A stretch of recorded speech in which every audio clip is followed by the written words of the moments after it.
پھر وہ اسی پھرتی سے اپنی کار کی طرف بھاگی تھی، لیکن کار میں بیٹھنے سے پہلے ہی پکڑی گئی۔ کیا چرایا میری کار سے؟ وہ اس کی طرف بڑھتا ہوا گرا رہا تھا۔ منال کے ہونٹوں سے بے ساختہ ہنسی کے فوارے پھوٹ نکلے۔ اس نے برق رفتاری سے بوتل کار میں رکھی اور پھر دروازہ کھول کر بیٹھ گئی۔ دم مت نکالو، کار میں اس کی قیمت رکھ دی ہے، اگلے کسی پیٹرول پمپ سے خرید لینا، وہ کھڑکی سے منہ نکال کر بولی۔ یو اسٹوپڈ گرل، وہ حلق پھاڑ کر ایسے دھاڑا کہ قافلے کی شکل میں چلتے ہوئے بہت سے دیہاتی منہ اٹھا اٹھا کر دیکھنے لگے۔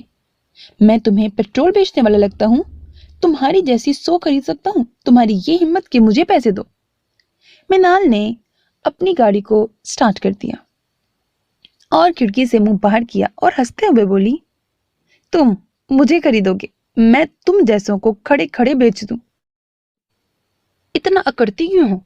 وہ سختی سے اس کا ہاتھ پکڑے پوچھ رہا تھا۔ منال کو لگا جیسے اس نے ننگے تاروں کو چھو لیا ہو۔ وہ پوری کی پوری لرز گئی۔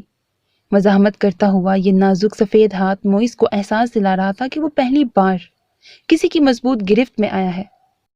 وہ دور جا کر اپنی اہمیت دکھا رہی تھی۔ اگر وہ پہلے ہی دن سرنڈر کر لیتی، معافی مانگ لیتی، تو وہ بھی محکوم طبقے میں آ جاتی۔ موئیز اسے اپنا کر بھول بھی جاتا، لیکن اب اس کا گریز، اس کا تغافل مسلسل متوجہ کر رہا تھا۔ کیا ہے اس لڑکی میں جو میں اس کی طرف کھنچتا جا رہا ہوں، جبکہ اس کے انداز مجھے مسلسل غصہ دلاتے ہیں؟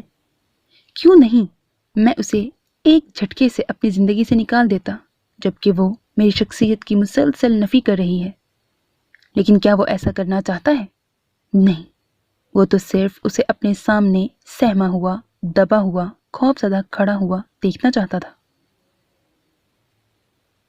چھوڑیے میرا ہاتھ۔ منال کو لگا یہ ساحر شخص اگر تھوڑی دیر اور اس کا ہاتھ پکڑے رہا تو وہ یقیناً مدافعت کی ساری قوتیں کھو دے گی۔